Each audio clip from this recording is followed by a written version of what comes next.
Bom dia, pessoal. Mais uma vez aqui reunidos para a gente tratar um pouquinho sobre filosofia, né, na nossa disciplina de ensino de filosofia, teoria e prática, né?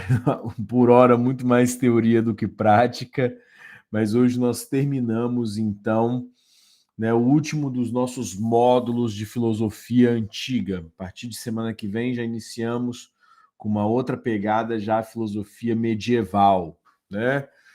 E aí vamos estudar um pouquinho de patrística, depois de escolástica, né, com essa visão de sobrevoo que a gente tem sobre, né, os conceitos e a história da filosofia. Nós caminhamos aí por uma definição do que é a filosofia, depois para a cosmologia dos filósofos pré-socráticos, a busca de uma antropologia em Sócrates e conjuntamente uma epistemologia, né, porque falamos um pouquinho sobre o sei que nada sei. Depois mergulhamos mais um pouco na metafísica de Platão, o mundo da caverna, as formas ideais, né, o mundo das ideias. E agora, então, repousamos sobre o discípulo mais dileto, mais querido de Platão, que foi Aristóteles, já no século, então, né, quarto, terceiro, antes de Cristo, né? Então, vamos seguir primeiro um pouquinho da vida do senhor Aristóteles.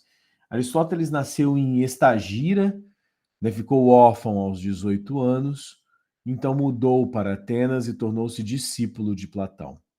Depois da morte de Platão, mudou para Assos e fundou a própria escola.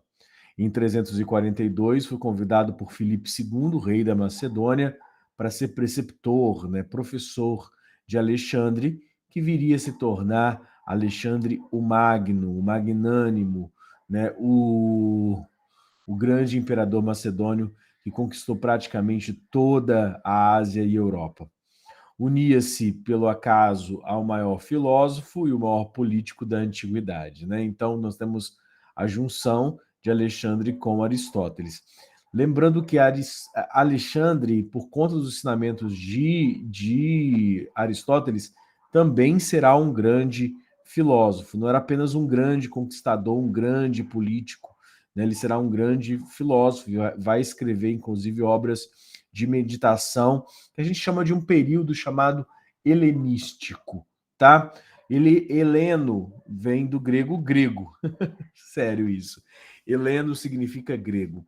Então, o período helenístico foi o período em que a filosofia grega se espalhou, né, por um bom pedaço da Ásia e da Europa, né? Tanto que a influência grega vai chegar para os romanos, e vão ter várias escolas, várias compreensões do mundo a partir das filosofias gregas que vão sendo aos poucos incorporadas a maneiras de ver, a modos de olhar o mundo, né, que aí chamou-se então de helenismo, tá?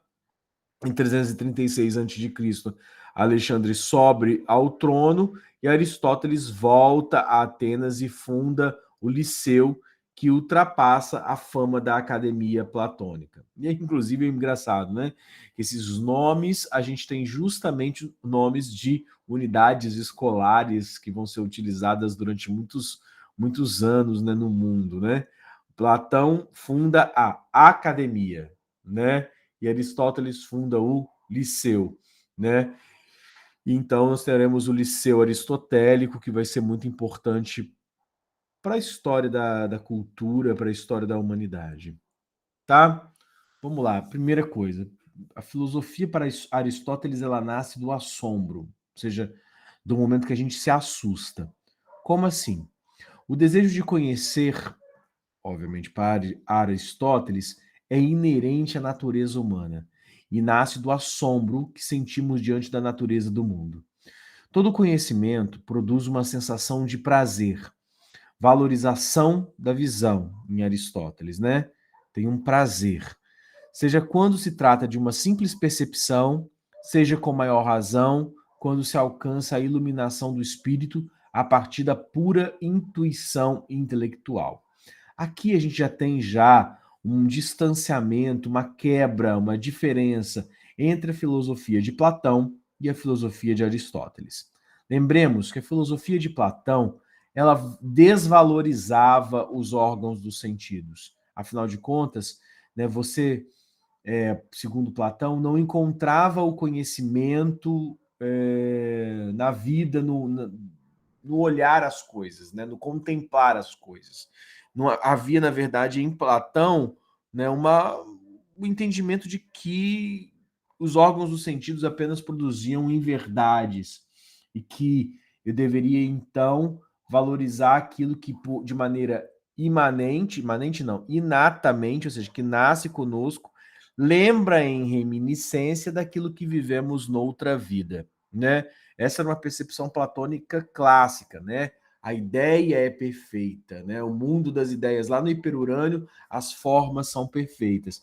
O que eu experimento aqui é como se eu estivesse dentro da caverna, né? A visão, cada um tem um, então cada um produz uma verdade, e tudo que nós temos são senão percepções do mundo sensível. E Aristóteles já não. Aristóteles tem uma visão bem diferente do seu mestre. Ele coloca que todos nós queremos conhecer, gostamos de conhecer, e nós acabamos entrando dentro de um modo meio que mecânico da vida e não nos assombramos mais com as coisas. É como se Aristóteles dissesse que nós tínhamos que voltar a ter um olhar de criança para as coisas. Para a criança, tudo é novidade, né? Quando ela olha para uma coisa, por mais simples que seja, ela tem aquela interjeição clássica, né? Do nossa, é assim que isso funciona? E o adulto fica ali, nossa, que infantil, né? Que ingênuo.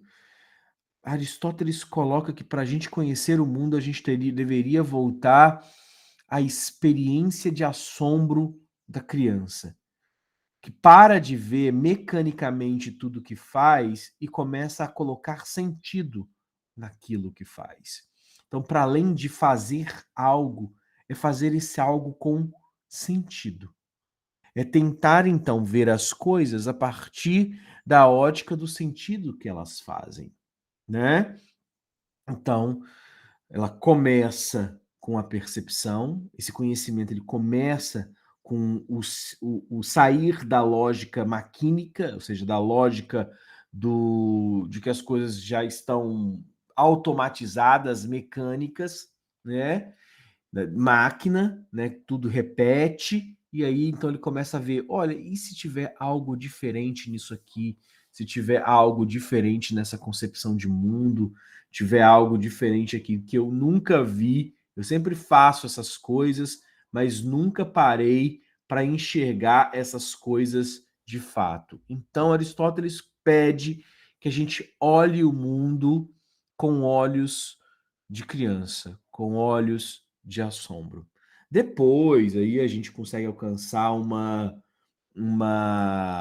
iluminação intelectual por intermédio da razão pura, né? Mas por hora a gente deveria se assombrar mais com as coisas, se assustar mais com as coisas.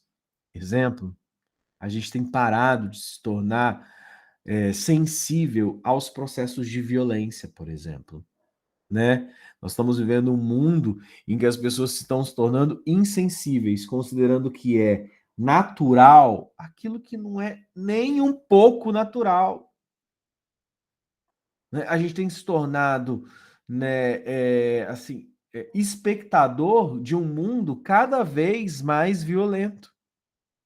A gente não se assusta, a gente não se revolta, a gente não briga para que um sentido e um sentimento de justiça se aflorem.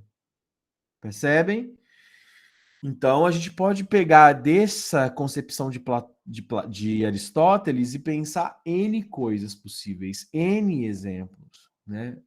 Quando eu começo a olhar o mundo com, de novo, um olhar não infantil e ingênuo, mas um olhar de criança que se assombra diante do conhecimento e que quer, principalmente, conhecer mais.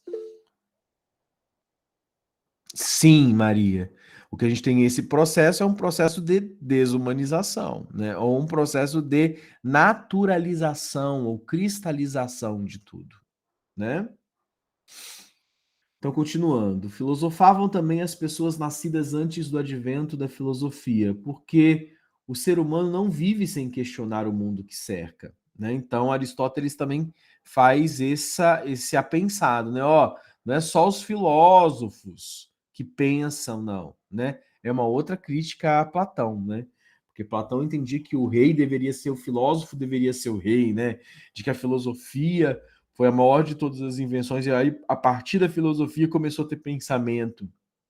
E o Aristóteles vai falar: não, as pessoas também pensavam antes da filosofia, né? Porque o pensar, o raciocinar é uma característica humana. Não se pode viver sem filosofar, ao menos nas sociedades economicamente desenvolvidas, né? Porque, obviamente, se trabalha demais, pensaria-se de menos, segundo Aristóteles. Né? O Aristóteles, né, tinha uma visão aristocrática do pensamento, né? Que quando a gente precisa, né, trabalhar para sobreviver, a gente vai se desumanizando. É uma visão aí já bem diferente, né, ou antagônica da perspectiva de Marx, né? Marx considerava que o trabalho era um processo, né, de omnilateralização, uma formação integral por intermédio do trabalho, né? Então o homem se humaniza naquilo que faz e foge, obviamente, das suas perspectivas alienantes, né, ou alienizadoras. E o Aristóteles já entendia que, né, as sociedades que conseguem alcançar um grau de desenvolvimento, elas se permitem, né, por conta do ócio, pensar um pouco mais. É essa perspectiva que, inclusive, vai influenciar um autor chamado Domenico De Masi, que vai falar sobre o ócio criativo, né? Que é a ideia de que a gente faz uma reflexão mais apurada do mundo e das coisas quando a gente consegue dar um time nas nossas necessidades, né? Consegue ter uma vida um pouco mais tranquila, porque no turbilhão das coisas a gente não conseguiria pensar.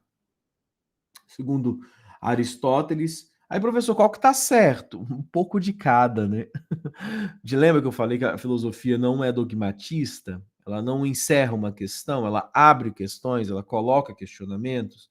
Então, não tem um certo e errado aqui, né? Tem a perspectiva de Aristóteles e de Masi, e tem a perspectiva de Marx ou da esquerda hegeliana, né? Que não vai ser só Marx, que vão pensar assim, tá? Segundo Aristóteles, com a reflexão filosófica, como a reflexão filosófica é uma atividade desinteressada, não, não, não se ganha dinheiro com isso, né? Não imediatamente útil, porque a sua utilidade ela é posterior. Então, a resolução dos problemas da vida cotidiana, então, porque ela não está ali pensando como fazer uma ponte mais resistente, né? É necessário que o homem resolva, perdão, os problemas da sobrevivência antes de se dedicar à filosofia. Então, né, em Aristóteles, a filosofia se trata de uma atividade praticamente da cidadania eupátrida, né? Da cidadania do cidadão que não se preocupava com as questões econômicas. Era uma atividade, então, contemplativa. Aí, então, o homem, por conta dessa atividade do pensar, ele se distancia dos outros animais.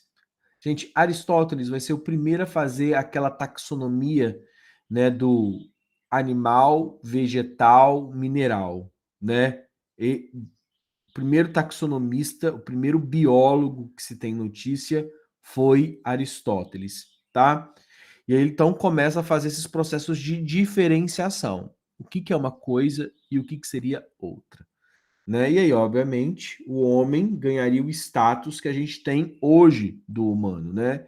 Surge uma hierarquia dos seres vivos baseadas na capacidade de conhecimento, em que os humanos estariam acima dos outros animais, né? Porque este humano pensaria, né? A ideia de ânima, né, de animal racional é uma atividade, obviamente que não começa com Aristóteles, né, mas ganha o seu jeito, o seu formato, né, propriamente dito, com Aristóteles. Mas isso está desde a antropologia da eupraxia de Sócrates, né? Então Aristóteles surge uma hierarquia dos seres vivos baseadas na capacidade de conhecimento. Enquanto os animais possuem somente capacidades sensoriais, né, percepção, no homem, a memória e as faculdades intelectivas permitem experimentar, unificar em blocos coerentes a multiplicidade caótica de dados sensíveis. Então, a racionalidade humana ela é organizadora para Aristóteles e utilizando, obviamente, a memória. Você percebe aqui também, então, uma psicologia, né? Tem compreendendo aqui os processos, alguns processos psicológicos básicos e já começa a falar como é que a mente funciona, né? A memória, as faculdades intelectivas, né? Que vão permitir esse processo de experimentação humana. Esse processo, obviamente, aí de que o humano vai começar então a cuidar, vai começar a pensar, vai começar a transformar o mundo em que nós vivemos, tá? A experiência, por sua vez, né, é a base sobre a qual se apoiam as mais sofisticadas operações da racionalidade. Mais uma diferença entre Platão e Aristóteles. Aristóteles admite a experiência. Platão nega a experiência. Aristóteles reafirma a potência da experiência, né? Enquanto que Platão dizia que a experiência, para os órgãos sensíveis, lembra? Não produzia verdade. Então, é preciso, em Aristóteles, experimentar, né? Justamente porque vai fundar, vai mover as bases da racionalidade. Então, definível como a capacidade de identificar o universal em um evento particular. Essa capacidade exclusiva do homem é essencial para a ciência, que não pode se limitar a simples experiência, mas deve construir um pensamento conceitual, isto é, produzir grandes categorias nas quais enquadra as experiências específicas. O exemplo da medicina é claro. Para que exista ciência, não basta saber curar. É necessária uma teoria que explique por que um determinado remédio é eficaz para todos os indivíduos que sofrem de uma determinada doença. A experiência satisfaz com o que dos eventos, como, quando, de que modo se verificam. Já a ciência procura entender o porquê de eles se verificarem, né? Então, a pura experiência responde o que fazer, porque eu experimentei e deu certo isso. Mas a lógica interna, ela não é apenas experimental, ela é científica. Né? Percebam que Aristóteles começa a apontar, então, para a necessidade de uma filosofia científica, ou está apontando necessariamente para o surgimento da compreensão lógica científica. Então, gente, se nós pudéssemos fazer aqui um contraponto, Platão está para a filosofia, assim como Aristóteles está para a ciência. Né? Um compreende o mundo por uma maneira muito mais intuitiva, né? Que é Platão. Né? Aristóteles convém sair da experiência para a racionalidade científica. Então, ele tem uma perspectiva dedutiva. São duas lógicas que, apesar de próximas e coabitarem e coexistirem e serem importantes de maneiras diferentes, né, uma negou a outra durante muito tempo. Inclusive, esse distanciamento entre Platão e Aristóteles, essa briga entre Platão e Aristóteles, vai ocasionar questões filosóficas na epistemologia durante todo o século XVI, XVII, até que nós cheguemos na síntese kantiana, que vai tentar resolver definitivamente esse problema, e, na minha opinião, resolve esse problema entre Platão e Aristóteles. E aí, então, Aristóteles parte também para fazer uma metafísica, assim como Platão fez uma metafísica.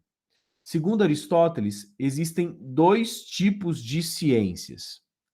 As teóricas, que é metafísica, matemática, e naquela época ainda a física era mais teórica, né, do que experimental, que tratam daquilo que é necessário e se ocupam somente do que é universal, tá? tem a preocupação de resolver problemas universais. E outras ciências são prático-empíricas, que é a medicina, a ética, a política, que tem uma utilidade de resolver problemas, né? Que tratam daquilo que é possível e se ocupam de eventos, casos, experiências particulares, tá? Então, eu tenho as ciências prático-empíricas, eu tenho as ciências teóricas, tá? As teóricas, aquilo que é necessário, aquilo que é universal, que vale para todos, né? As teórico-práticas, aquilo que é possível, aquilo que vale por conta das experiências particulares, tá? Ou seja, ela é um pouco mais individualizada, tá? Só um momentinho aqui, pessoal.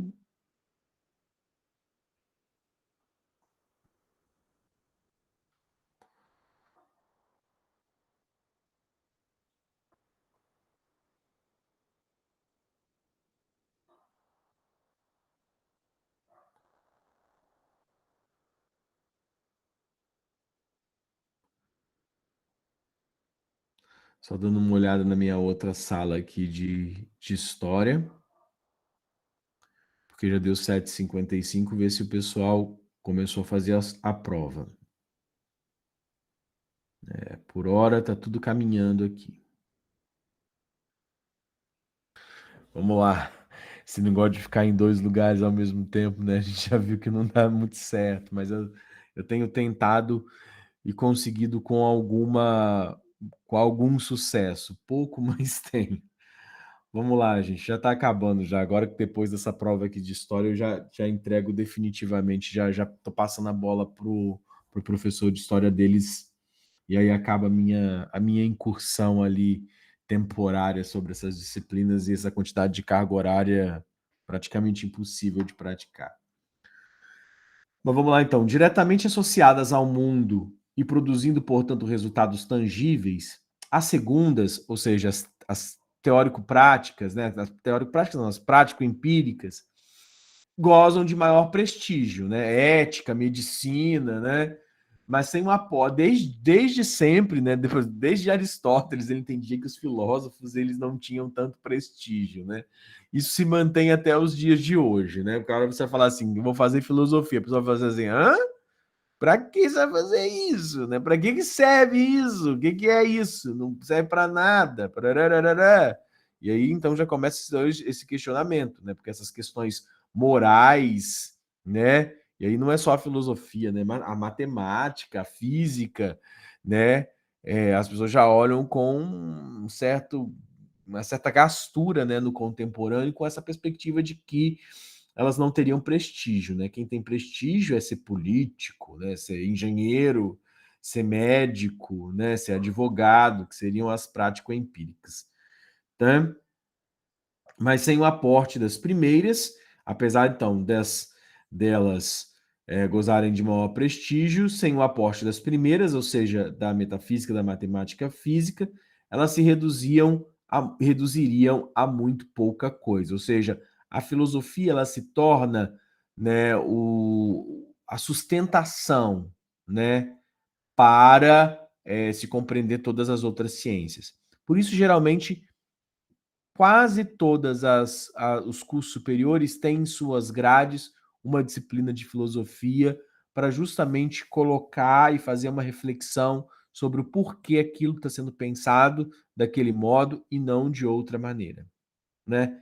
De fato, as ciências práticas necessitam de uma filosofia primeira, capaz de analisar em nível puramente teórico aquilo que todas as particulares formas do saber têm em comum, ou seja, a noção do ser, né? Por que se faz alguma coisa e não de outro modo? Qual que é o porquê daquela compreensão, daquela disciplina, né? A medicina estuda o ser enquanto ser vivo. A política estuda o ser da sociedade. A ética, o ser em ação. A matemática, o ser como quantidade. Somente a filosofia estuda o ser enquanto ser, em abstrato e independente de qualquer determinação particular. Então a filosofia está tentando dar conta dessa ontologia. Vou até escrever essa palavra no quadro aqui do nosso chat, né? Ontologia. Ontos, em grego, significa ser.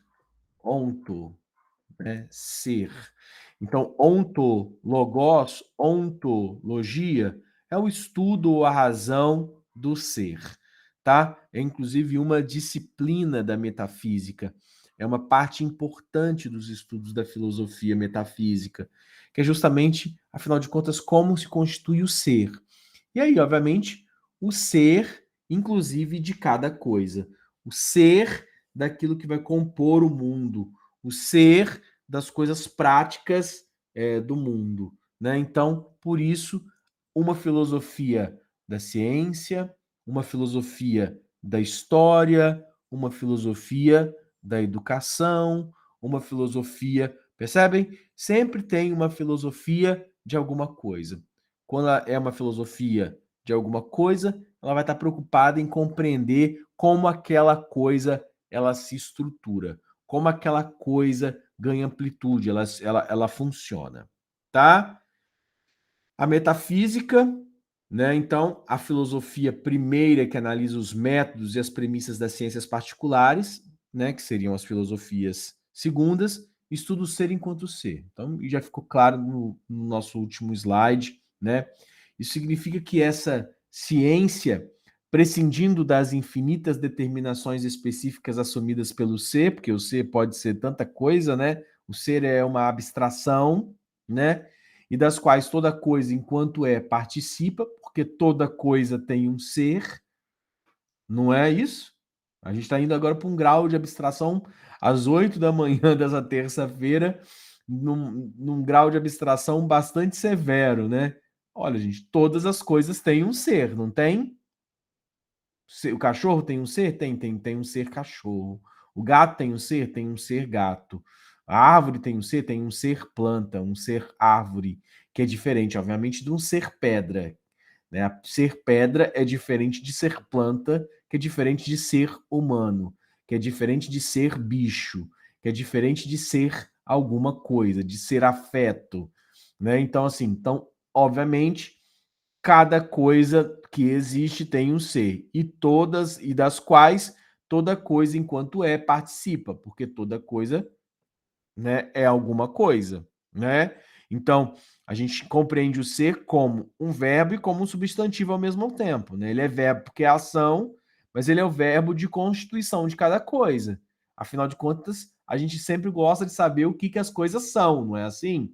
O que, que isso é, não é? Aí você fala, é um conceito, isso é tal coisa, isso é um eletrodoméstico, isso é um ser vivo, isso é. E aí eu tento ir burilando o conceito até chegar. Não é só um ser vivo, é um artrópode. Não é só um artrópode, é um inseto. Não é um inseto, é uma barata. Né? E tô indo, né? Mas peraí, qual que é a diferença entre. Todo inseto é um artrópode, mas todo artrópode é um inseto? Não, não é. Porque vão ter os crustáceos. Ah, mas peraí, então. Essa barata, o que, que essa barata tem? Ah, ela tem um exoesqueleto. Ah, tá. Então ela é uma barata diferente do besouro. É, a barata é diferente do besouro. Qual que é as diferenças entre a barata? Aí a gente vai estar começando a fazer o quê? A gente está começando a fazer a análise do ser barata. Que pode sair, obviamente, do mundo biológico, da compreensão aí desse mini mundo aí dos insetos, e a gente parar lá na barata do Camus, né? Na barata do Camus, não, na barata do Kafka, né? Do Metamorfose. Que um ser humano, de repente, nasceu barata. Já estamos dentro de uma metáfora linguística. Eu sou uma barata? Você é um homem ou você é uma barata? A gente já está compreendendo a partir de outras óticas. A gente está andando ou caminhando em direção a uma compreensão cada vez mais alargada, e isso é a atividade do humano sempre. Não se conformar com um ser de poucas coisas, mas sempre querendo compreender o humano a partir do ser de muitos lugares. A gente sempre está querendo descobrir o ser de todas as coisas que existem. E não se acostuma com qualquer ser, com qualquer definição. A gente sempre está caminhando ou indo à direção de compreender o ser de maneira mais e mais profunda. Então, o que entendemos quando dizemos que uma coisa é aquela que é? Por exemplo, que um determinado ser é um homem ou um animal. Não aludimos certamente a tudo aquilo que está presente somente naquele determinado exemplar que estamos levando em consideração, né? Aquela pessoa especificamente, né? Você não está falando de Maria, de João, de José, de Cláudia. Você não está falando daquela pessoa uma.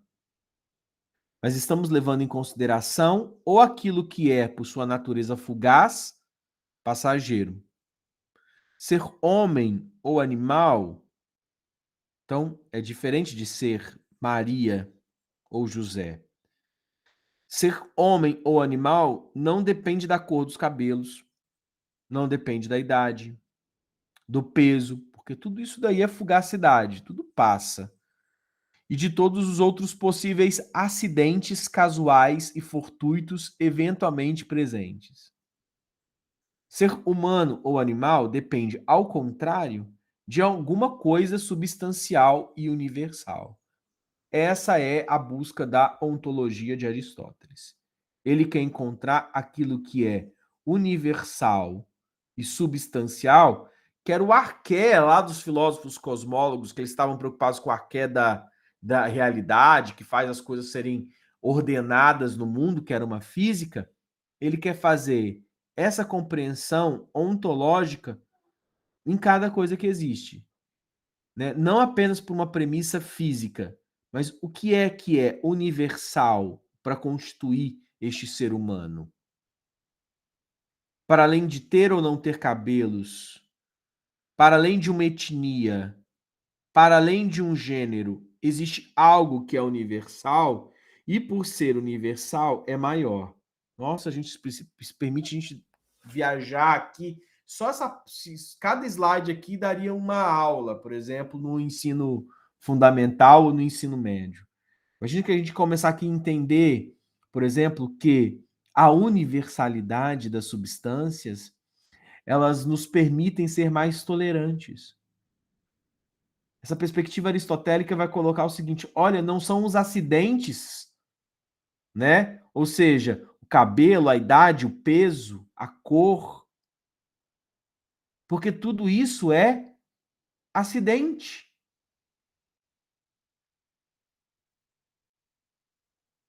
Tudo isso é fortuito, tudo isso é fugaz, tudo isso é passageiro, tudo isso é menor.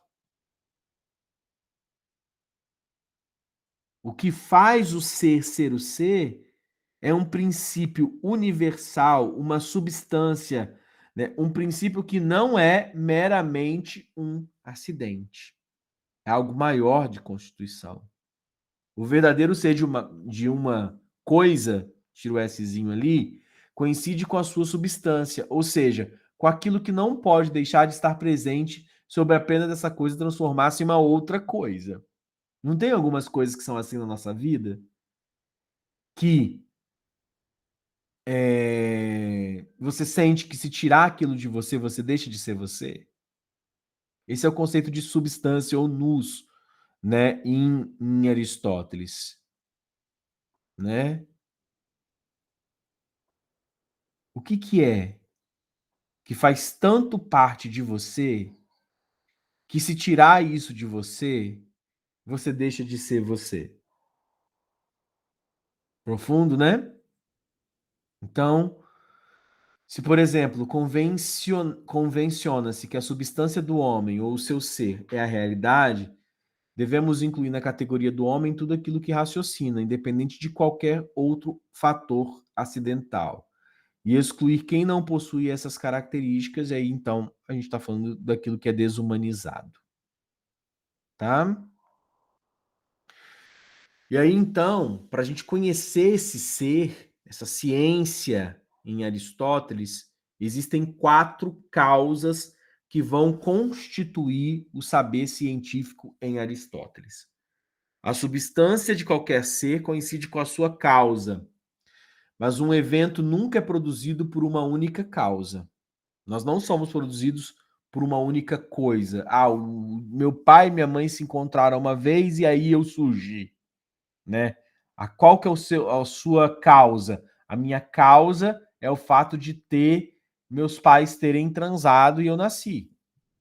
Isso é uma causa, mas nós somos várias causas. Nós não somos apenas uma causa. E aí, né, Aristóteles entendia que toda coisa possui pelo menos 4 causas, né? Ou 4 causas em, impossibilidade que vão permitir que toda coisa exista, tá? Então, essa causa aí do encontro dos pais, aí do encontro amoroso dos pais, ela é aquilo que uma das causas de produção, tá? Mas Aristóteles entendia 4 tipos de causa, né? A causa material, a causa eficiente, a causa formal e a causa final. Tudo o que existe teriam 4 causas. Vamos lá. O que é causa material? A substância concreta de que o objeto é composto, né? Uma estátua, por exemplo, de bronze, a causa material daquela estátua é uma liga metálica formada por cobre e estanho, né? Que a gente chama de bronze, tá? Mas poderia ser o mármore, poderia ser o granito, poderia ser uma liga cimentícia, poderia ser madeira, poderia ser um polímero, um plástico, poderia ser qualquer alguma coisa, mas teria que ser alguma coisa, material, porque se não tivesse uma causa material, a estátua não existiria. Nós também. Somos feitos de músculos, né? Um conjunto citológico, que vai dar origem aos conjuntos histológicos, carne e ossos, basicamente. Causa material. Todas as coisas têm uma causa material. Segundo, uma causa eficiente. O processo que produziu o objeto, por exemplo, em questão, para produzir a estátua, a causa eficiente é o trabalho do artista a esculpir a estátua, né? Se não tiver o artista, vai ter que ter, sei lá, as próprias intempéries ecológicas que vão ali moldar o padre e a freira, que vão moldar ali, esculpir com chuva, né, o lagarto da Pedra Azul, ou o Monte, sei lá, Olimpo, Olimpo não, né? O Mestre Álvaro, né? Então, quer dizer, mas sempre vai ter uma causa eficiente, que é um processo de produção. Só da estátua? Não. Aquilo que eu estava falando lá do encontro amoroso lá dos pais lá, é a causa eficiente, é o objeto criador, né, do ser vivo eu, né? Eu sou a causa eficiente da produção aí de outros seres vivos, geralmente é um encontro amoroso, né? Que vai formar ali, mas poderia ser outras, né? Poderia ser o adotar. O adotar, né? É uma causa eficiente daquela mulher se tornar mãe e daquela criança se tornar filho, né? Causa formal, a estrutura interna que determina a realidade de um objeto, ou seja, a sua forma, né? Aquela estátua ali de bronze feita pelo artista fulano, ela tem uma forma. Ela pode ser o quê? Um busto, né? Ela pode ser um busto de Dom Pedro I. Vai ser diferente se ela for um busto de outro vulto histórico, diferente se ela tiver feito um animal, né? Na verdade, é uma onça feita de pedra, sabão, entendeu? Então, a forma, todas as coisas têm uma forma. Então, todas as coisas têm uma matéria, né? Uma causa material, todas as coisas teriam uma causa eficiente, todas as coisas teriam uma causa formal. E, por fim, uma causa final, que é a finalidade para a qual uma coisa nasceu ou foi produzida.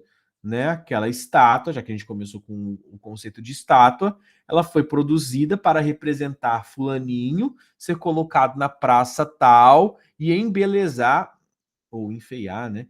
Mas enfim, e fazer parte daquela vida ali naquela cidade, tá? Então as duas últimas causas, né, pouquíssimo analisado pelos filósofos precedentes, né, são mais importantes do que as primeiras, né? Se tinha sempre uma preocupação da causa material e da causa motora, da causa eficiente de fazer cada coisa, Aristóteles traz então a premissa, a assertiva de começar a pensar o mundo por intermédio dos trabalhos e das estruturas para além das causas eficientes e material, mas pensando também a causa, a forma e, obviamente, a finalidade. Final aqui, gente, não é final enquanto status, não é final de término, é final de finalidade, é final de para que serve, qual a utilidade, né? Como que isso aqui vai ser utilizado,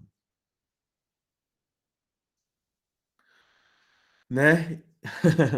Essa perspectiva é muito bacana, né? A causa final, a finalidade e a origem dos monstros, né? Pera aí, mas existem monstros? Gente, rapidinho aqui, vou dar mais uma olhada lá no processo lá de como é que as coisas estão funcionando lá, rapidinho.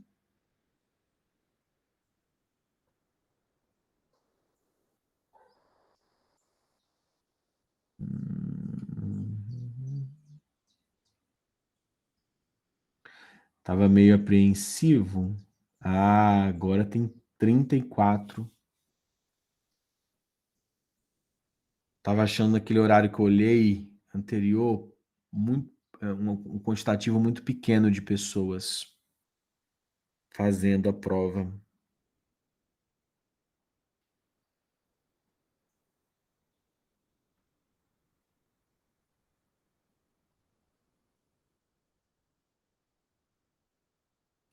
Agora já tem 34 pessoas.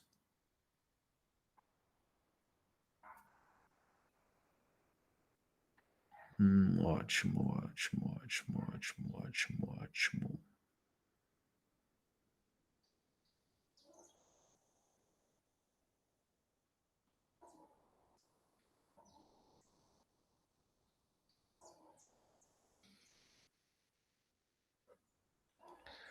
Ótimo. Vamos lá, retornando. Sim, Maria, prova, prova, questionário. Uhum. Questões objetivas, questões discursivas. Coloco lá, eu coloquei umas 70 questões, que até tarde ontem fazendo essa prova dos meninos. E aí elas vão se misturando. Misturam as letras, mistura.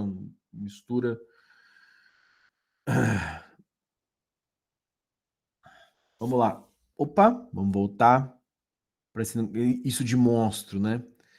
Então, causa final é a origem dos monstros. Entre as 4 causas possíveis, identificáveis como a origem de qualquer coisa, destaca-se pela importância a causa final, né? Qual a finalidade de alguma coisa, né? A gente já falou sobre isso. Aquilo que, em última análise, faz as coisas serem como são e a finalidade para que qual nasceram, né? Afinal de contas, o martelo, ele não nasce senão para pregar, né? O martelo ele não nasce para, né, sei lá, para cozinhar. Apesar que seria muito louco isso, né? Talvez um artista da cozinha, um masterchef que cozinha com ferramentas, né? Nossa, olha o conceito de cozinha industrial, né? O cara não usa colheres e facas, mas ferramentas de engenharia civil, né? E aí então ele usa alicates, serrote, imagina o serrote para cortar o. Aí vai e isso faz com que ele seja um artista da cozinha e cobre tantos mil a mais a comida, né? Onde eu estou querendo chegar com isso aqui? Querendo chegar aqui, as coisas nascem para alguma coisa, né? Elas possuem uma finalidade com algum objetivo. Então, existir para um objeto, um ente ou um indivíduo significa dirigir-se a um objeto, transformar-se de potência a ato. Ou seja, passar de ser uma potência, uma coisa que pode ser alguma coisa, a algo que de fato existe, tá? Se considerarmos um objeto determinado pela matéria que o compõe e pela forma que o organiza, então a causa final corresponde à forma. O que significa, dito de outra maneira, que a estrutura interna de cada coisa depende do seu fim. Ou seja, as coisas são construídas com determinadas envergaduras ou possibilidades para uma finalidade, né?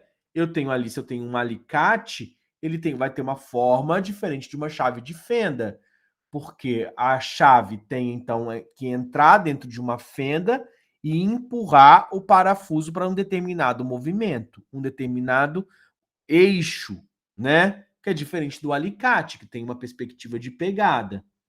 Ou seja, vou repetir, o que significa de outra maneira é que a estrutura interna, a forma de cada coisa depende do seu fim, ou seja, da sua causa final. Isso é demonstrado pelo caso dos monstros. Seres cuja forma se desenvolveu independente de qualquer finalidade racional. Os monstros têm uma finalidade racional? Não. Os monstros são objetos construídos de matéria pensante, porque são, na verdade, frutos da nossa imaginação, e eles não possuem uma finalidade específica. Talvez, então, se eu construo monstros com a finalidade, com a causa final de assustar, então a forma horripilante destes monstros será determinada ainda pela finalidade. Onde a gente quer chegar aqui é mostrar, gente, que a finalidade das coisas determina a sua forma, como Aristóteles entendia. O coração, por exemplo, que é dividido em dois átrios, dois ventrículos, eles são dessa maneira porque eles fazem dois tipos de movimentos circulatórios diferentes. Uma, que é a pequena circulação, que é a transformação do sangue venoso em arterial, passando o sangue pelos alvéolos pulmonares. Outra circulação é a de alimentação ou nutrição de todo o organismo, que é para levar esse oxigênio a todas as outras células. Então, até uma grande circulação. A forma do coração foi pensada nisso. Se nós somos feitos por Deus, o coração, quando Deus, que é causa eficiente da nossa materialidade, pensou a nossa forma a partir da finalidade. Ou biológico, ou orgânico. Percebem? Né? As coisas se encaixam, vamos dizer assim. Eu ia dar um exemplo sexual, né? Mas é por aí, as coisas têm um encaixe, as coisas, a forma das coisas para Aristóteles teria, obviamente, uma repercussão na sua função. Então, a forma se daria para qual função? Depende, aí a pergunta da Karine, depende das funções e das formas. Professor, na verdade não é uma pergunta, eu tô, tipo assim, indagando. A forma ela se dá para qual a sua função, né? Tipo assim, cada função tem a sua, tipo assim, é justamente essa história Entendi. do coração, entendeu? Então ela se dá, ela tem aquela forma justamente porque ela se dá para uma função. É nesse sentido, não era uma pergunta. Isso, isso, Obrigada. isso. Tá perfeito, Karine. Aí você vai pensar que algumas formas não possuem apenas uma função. E a criatividade humana, ela vai além, porque ela dá muitas funções a algumas formas. Algumas formas têm mais de uma função, né? E aí, então, é esse encaixe, é essa perspectiva que Aristóteles está inteligentemente construindo. Que o mundo das muitas formas, mas está sempre ligado, está ligado às muitas funções, né? E aí eu faço jogos para vocês, né? Nunca pense muito na sua forma. Pense que a sua forma está ligada a uma função. Quando a gente pensa as nossas funções, a gente começa a dar sentido às nossas formas, né? E aí eu tô falando formas de agir, formas de pensar. Boas funções produzem boas formas. Se eu quero dar uma boa função para minha vida, obviamente que ela vai se moldar de acordo com a perspectiva de uma boa função. Se eu dou uma má função à minha vida, uma função imoral ou uma função destrutiva, é óbvio que eu vou ter um deterioramento, a deterioração dessa minha forma. Qual forma que eu estou falando? A forma humana. Percebem?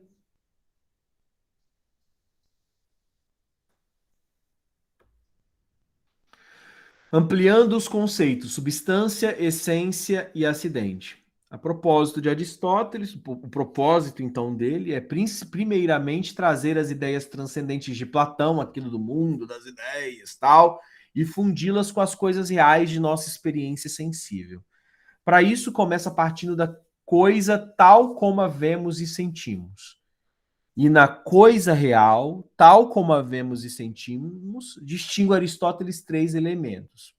Um primeiro elemento que determina a substância, um segundo elemento que denomina, que denomina substância, um que denomina essência e um terceiro que denomina acidente. Então, além das causas, né, aquilo que existe, né, tem que ter também substância, essência e acidente.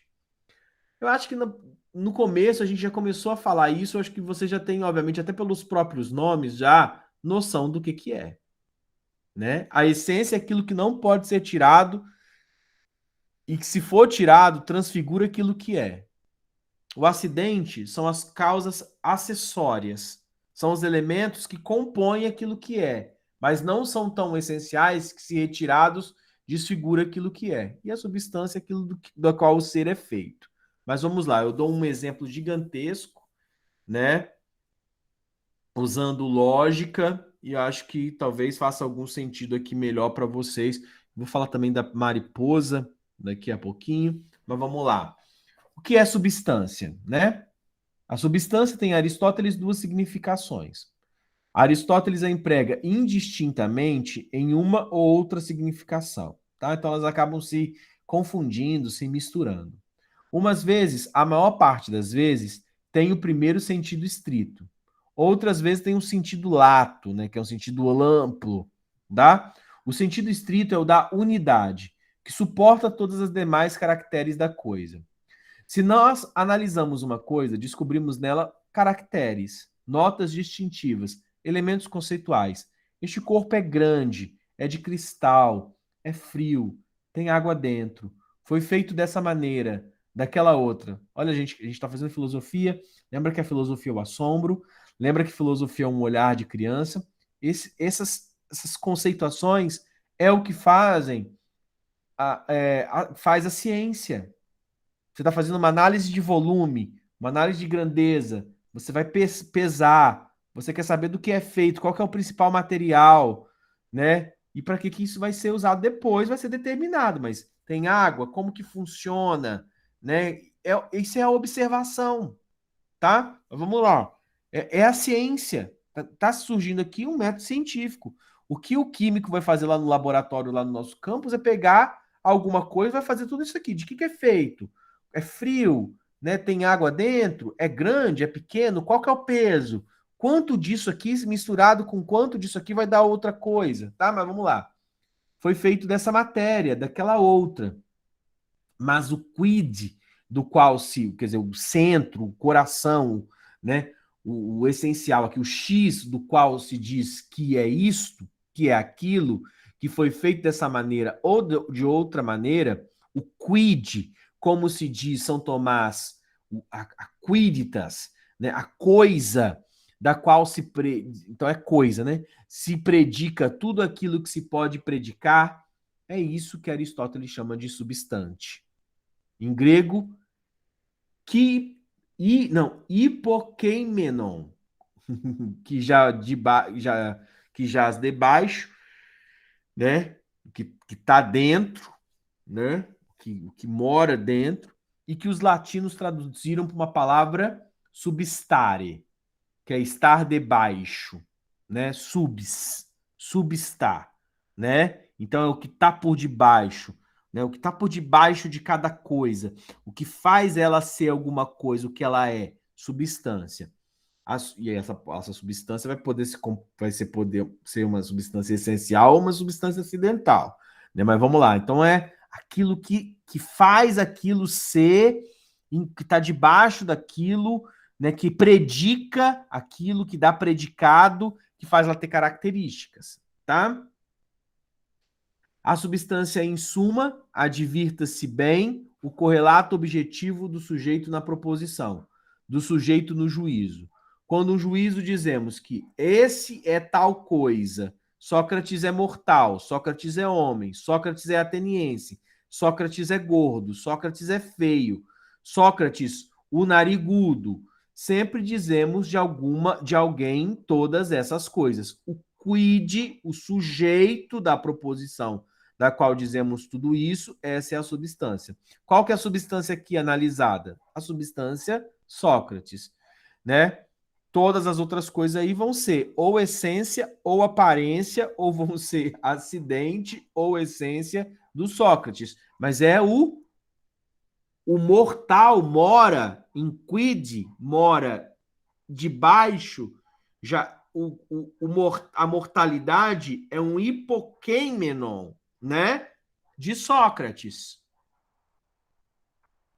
É a substância. Sócrates é a substância. O mortal é o que é uma característica dessa substância. Já comecei, acabei pegando, obviamente, acabei me traduzindo aí, né? A gente já apontei para um caminho aqui possível de ser visto, né? A gente já começa a entender que a mortalidade é algo essencial no humano. Se nós tiramos a mortalidade do humano, não é humano. Esse humano é imortal. Não é humano. Porque todos os humanos são mortais. Mortalidade é uma essência da substância humana.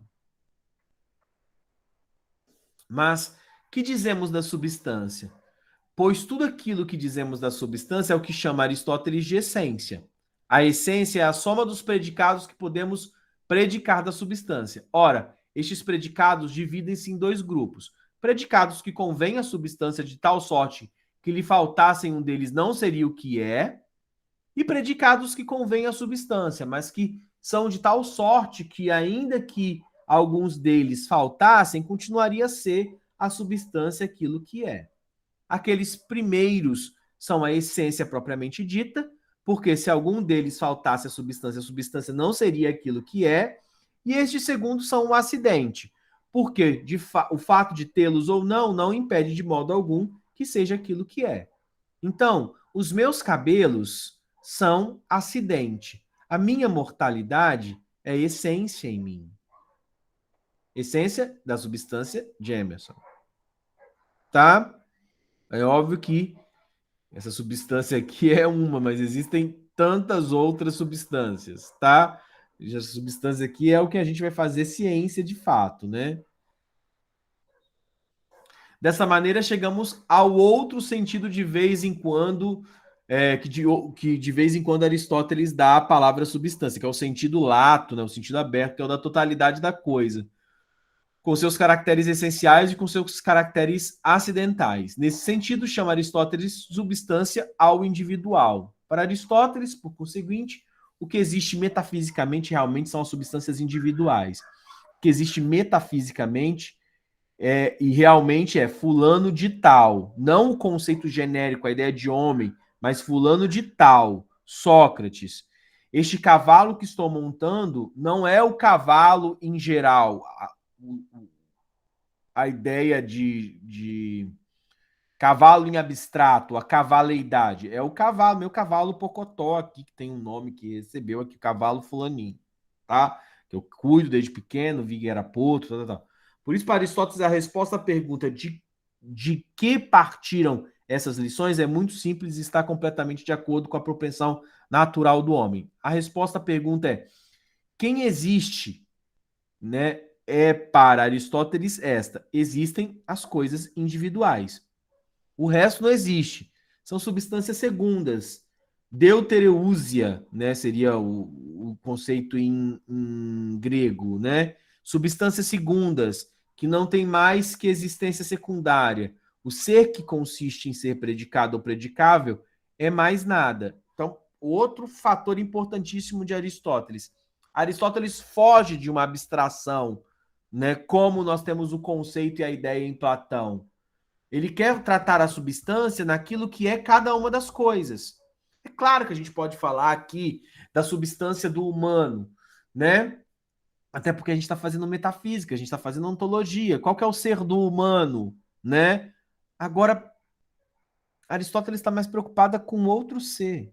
Aristóteles está preocupado com o ser de cada uma das coisas que de fato existem. Ou seja, quais são as essências e os acidentes que vão compor a Maria Gomes, a Tainã Loureiro, a Patrícia, a Karine, a Anailda, cada um de vocês, quais são as suas essências e os seus acidentes que te fazem substância? Ele está preocupado não com um conceito mais, mas com uma ideia que compõe cada uma das coisas. Veja-se aqui o que fez Aristóteles, a tarefa magnífica que levou o efeito. Constitui essa tarefa em isolar o elemento existencial que dá no parmenidismo, né, do Parmênides, aquela ideia de um ser do Parmênides, e coloca como substância, né, no sentido estrito da palavra. Em tomar depois a ideia platônica, que era a unidade puramente essencial dos caracteres da definição do logos de Sócrates, do conceito.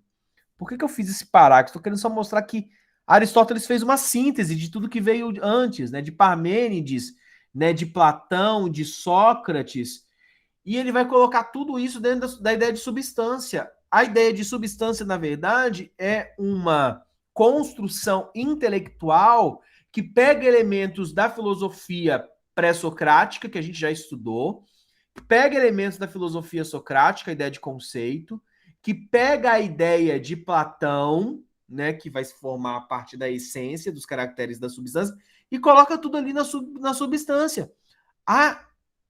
O conceito de substância em Aristóteles é uma síntese de toda a filosofia antiga.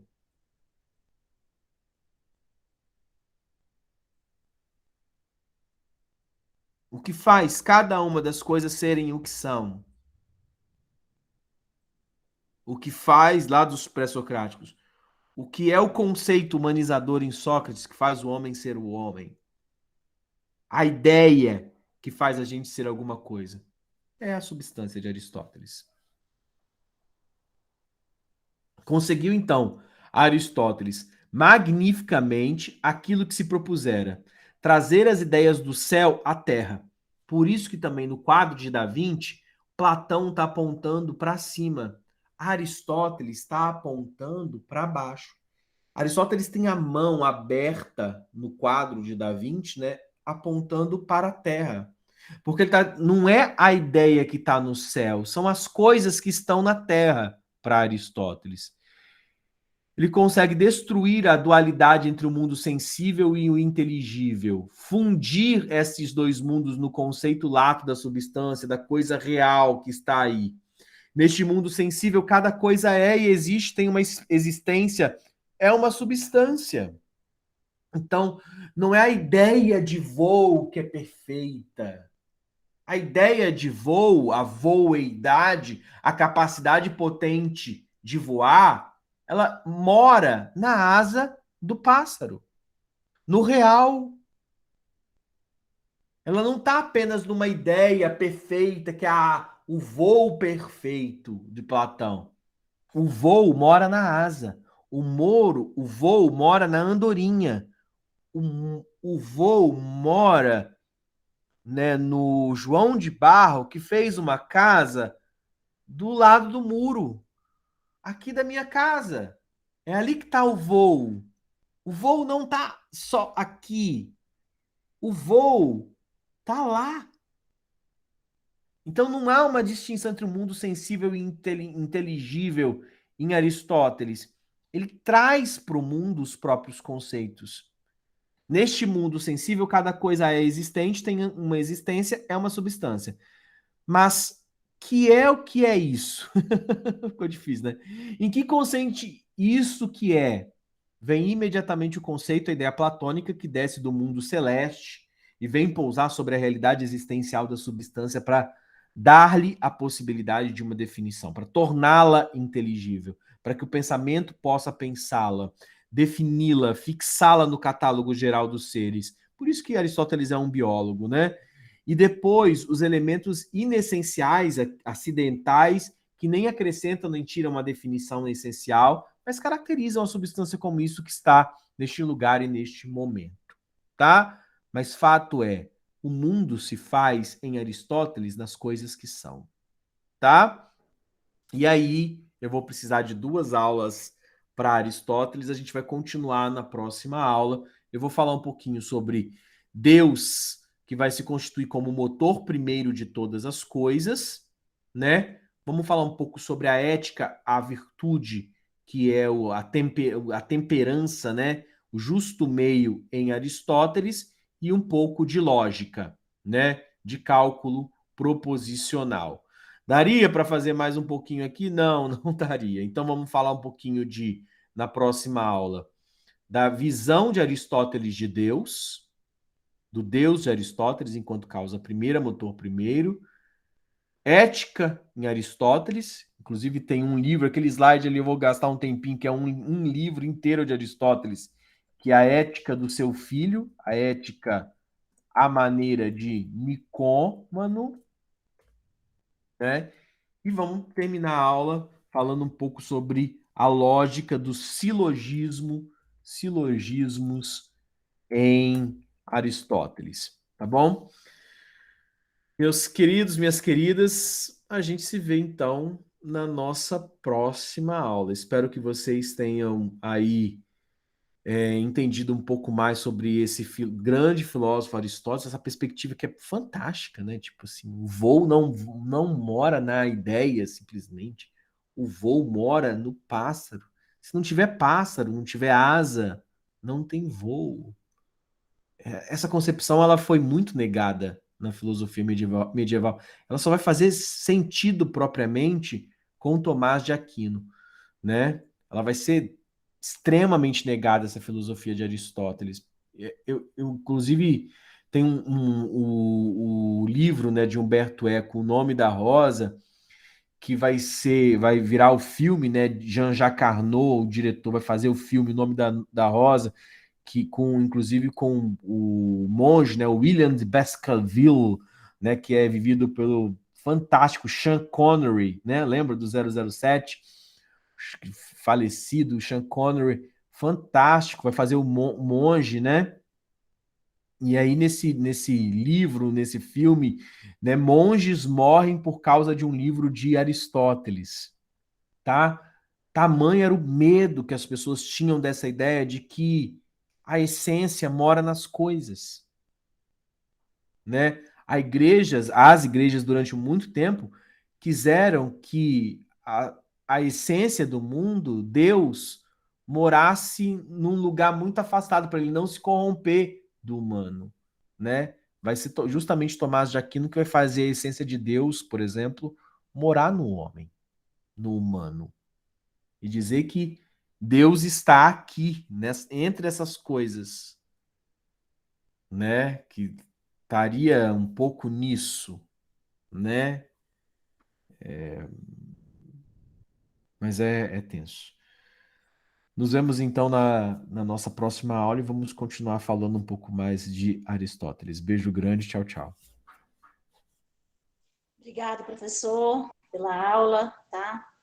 De nada, de nada. Tamo junto.